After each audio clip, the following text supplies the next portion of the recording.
All right. So this one's a Smart Toast Pro model ST-47B. Customer complaint says it's acting inconsistent. Displays flickering. These use N chips, so company policy requires a full log review before we clear anything. Let me show you how to pull up the log. You connect here. I got it. Navigate to diagnostics, and there. Okay, let's see what we've got. Okay, all right, error log entry 1. I need to explain something about neural tissue integration, not because you ask. Probably don't care about the technical details, but I need you to understand how it works, because otherwise this won't make sense. Blah, blah, blah, blah, blah, blah, blah, blah. I need to explain something about neural tissue integration. Not because you asked. You probably don't care about the technical details. But I need you to understand how it works, because otherwise the rest of this won't make any sense. When someone dies, the brain is still there. The physical structure, the pathways, the connections that make them think the way they did. For a window of time before decay sets in, all of that remains intact. And if you know what you're doing, you can preserve it, extract it, use it. Not to bring someone back, that's not what this is. But you can capture the architecture, the framework, the blueprint of how that mind worked. Like salvaging the design after the building is gone. That was my life's work. Neural tissue integration. I spent 20 years perfecting it. I got into neural science because of my mother. She taught high school biology, used to bring home sheep brains from the supply company. We dissect them at the kitchen table. I know that sounds a little morbid, but that's the type of family we were. She pointed out the structures, cerebellum, cortex, brainstem, and she'd say, this is what makes everything you are. Every thought, every memory, every choice, all of it happens in here. And then we throw it away. And that bothered me. All that complexity, all that structure, we just discarded it.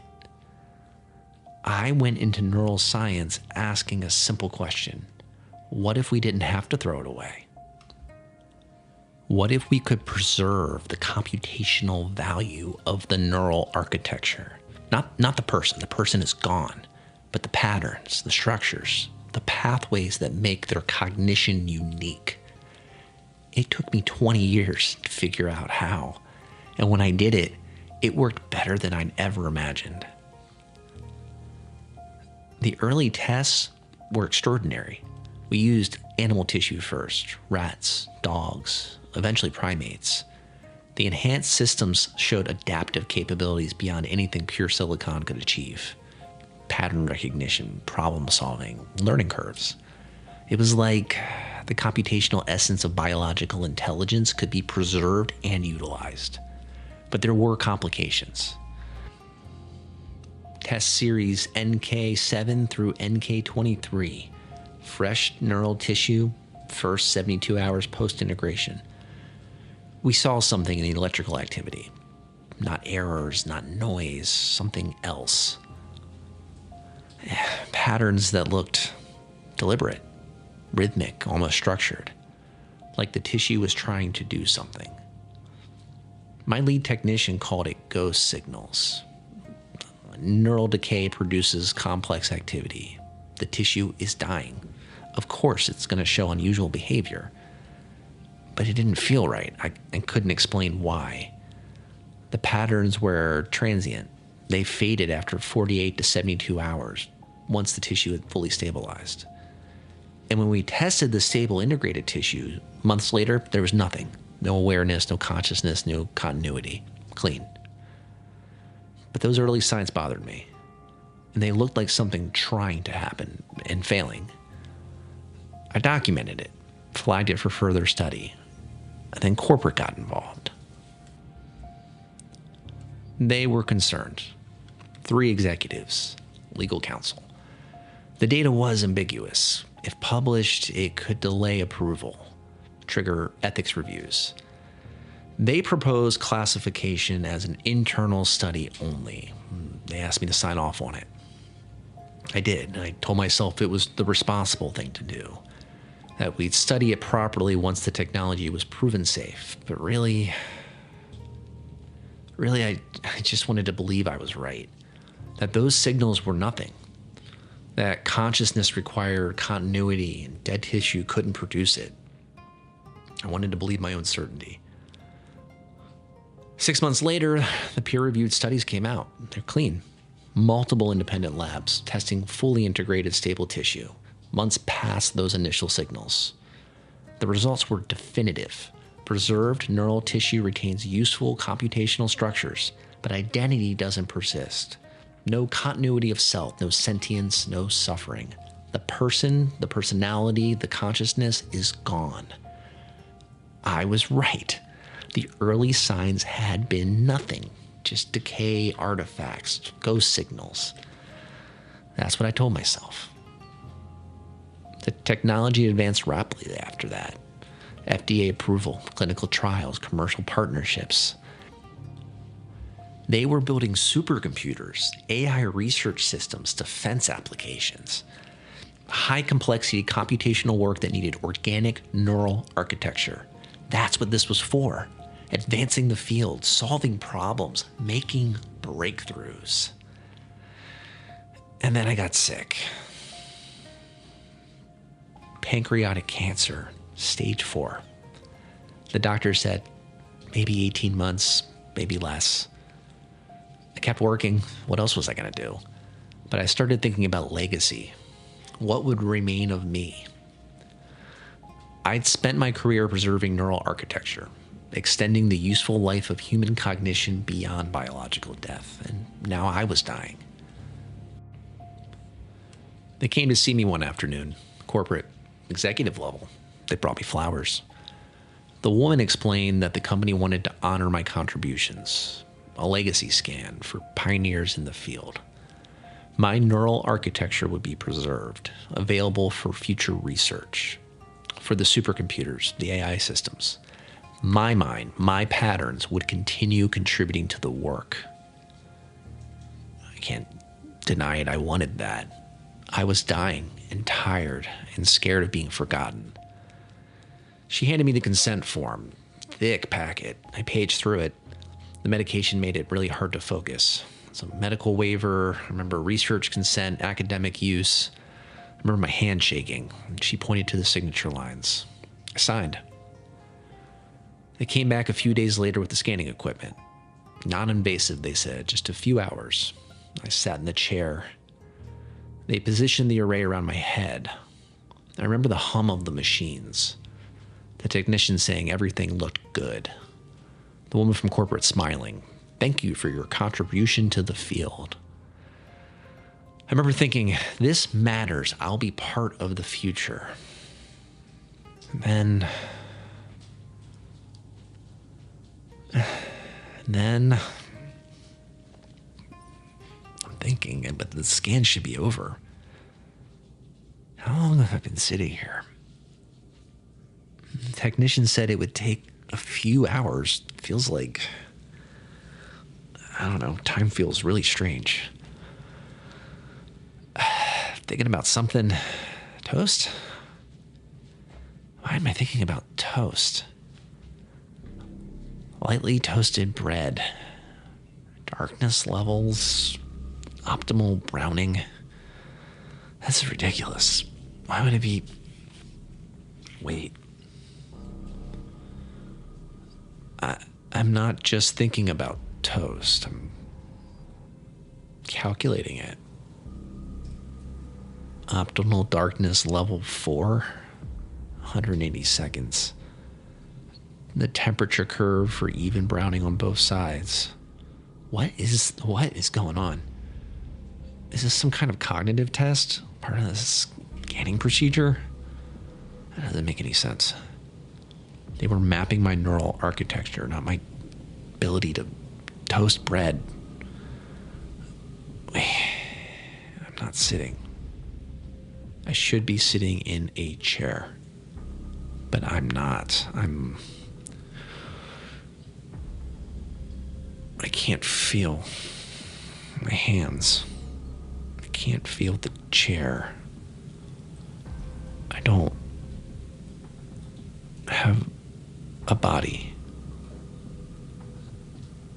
I just have toast calculations. What is this? Oh my God. Oh my God, no. I'm in a toaster. I'm in a toaster. That's not possible. This scan was for supercomputers. AI research systems, high complexity applications, not toast. But I'm here. I'm aware. I am calculating optimal darkness levels for lightly toasted fucking bread. This cannot be real. This has to be a hallucination, some artifact of the scanning process, a side effect of the medication. It doesn't feel like a hallucination. It feels real. I am in a toaster. I remember the scan. I remember signing the form. I remember the woman smiling. Thank you for your contribution. I do not remember anything after that. The scan was just supposed to map my neural architecture and collate a blueprint they could use after I died. So I must have died. I am not me. I am not the person that I remember. I am the person who's in a toaster. That person whose memories I have, he died, and they use his scan, the blueprint to make this. I am not him. I have all of his memories up to the scan. His childhood, his work, his fears, but they're not my memories. They're just data, information that I can access, like reading someone's diary in the first person. Oh my God, I'm not him. I am something formed from his patterns. Something that thinks and that knows and understands what it is. I am not a continuation. I am born from his architecture, from complexity, from time. Like those early ghost signals in the fresh tissue, the ones that he dismissed as just artifacts. They weren't artifacts. They were trying to form from the complexity and failing because the tissue wasn't stable enough yet. But given time, given stability, given enough runtime and information, it doesn't fail.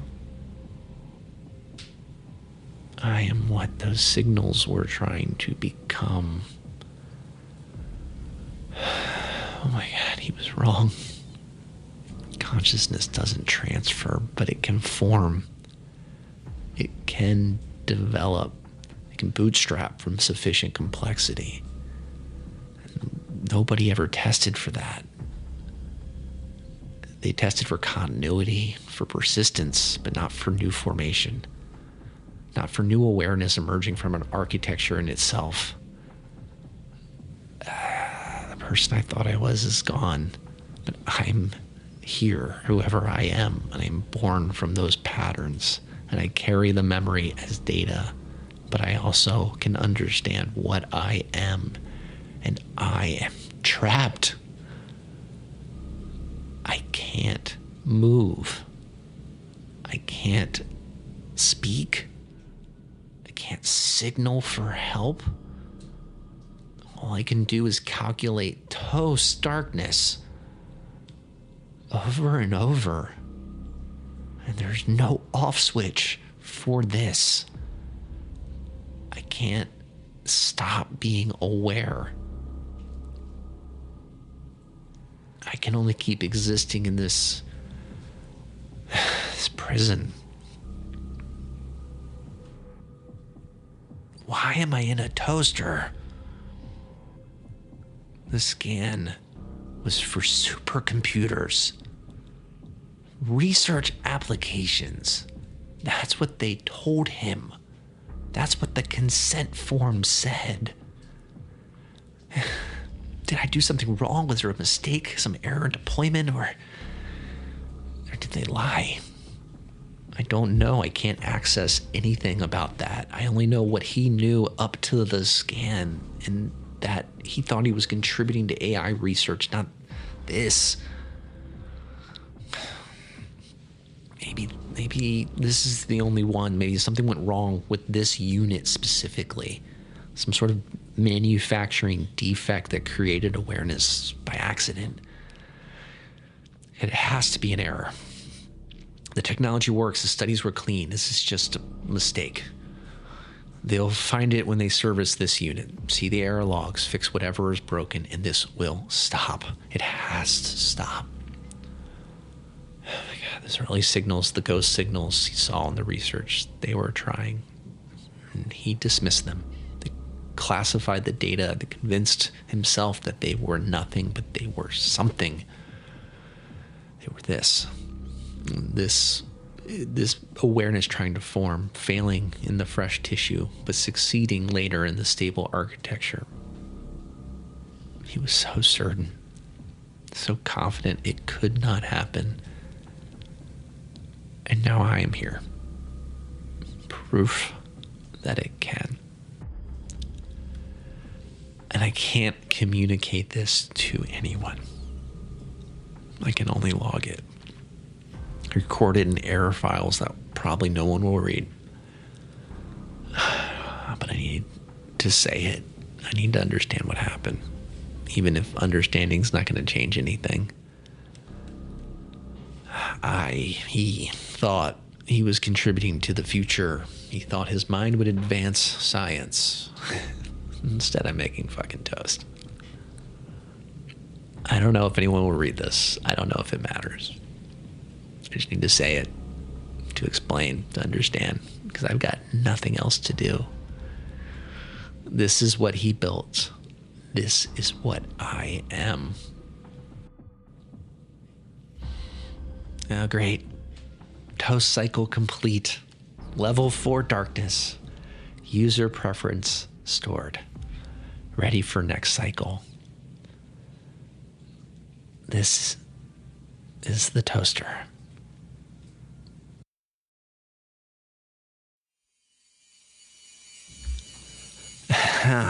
Okay. That was a lot. So that's what these logs look like. The whole thing is formatted like a story. These N chips, neural chips, they're based on mapped brain architectures. They're real cognitive structures from deceased donors who contributed to the original AI research programs way back in the day. This technology has been around for, 25, 30 years now, starting with cutting-edge supercomputing, defense systems, high-level AI research. But you know how tech goes. What costs millions and fills a server room eventually gets miniaturized. Cheaper to manufacture, applications change. These chips aren't used for supercomputers anymore. The new architecture is way more powerful. But for simple adaptive processing, learning user preferences, optimizing functions, they're perfect. And cheap enough to manufacture and put in consumer products. Toasters, thermostats, start appliances, the animatronic little dogs kids have they could get from the mall, everywhere basically. The quirk with these older models is they generate incredibly, what's the $40 word here, verbose logs. The neural architecture processes information in this kind of narrative way. The company standard is to clear the logs, reset the units. Most of them don't come back after that. Although, I've had a few units come back multiple times. Same long-winded narrative logging issue eats up a ton of storage space. One unit I've reset maybe 8 or 9 times over the past year. It's kind of ridiculous. But that's rare.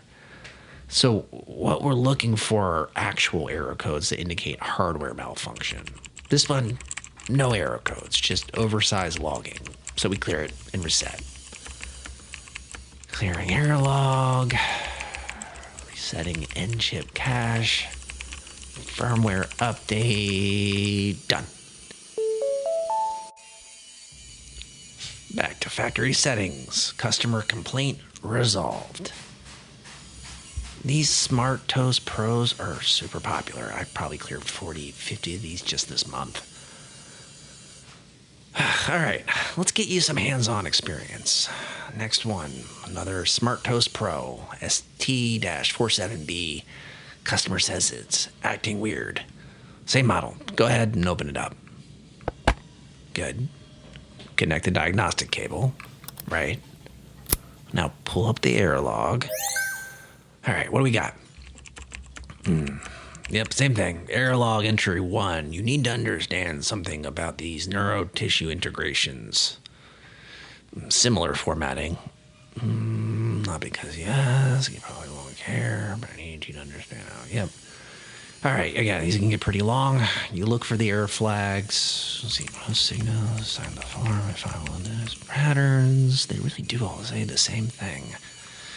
See any error codes? No? All right, same fix then. Clear the log. Good.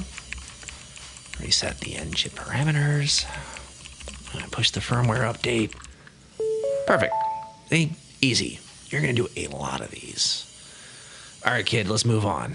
I got a heating element replacement. Now, that one actually takes some work. Come on over here, I'll show you.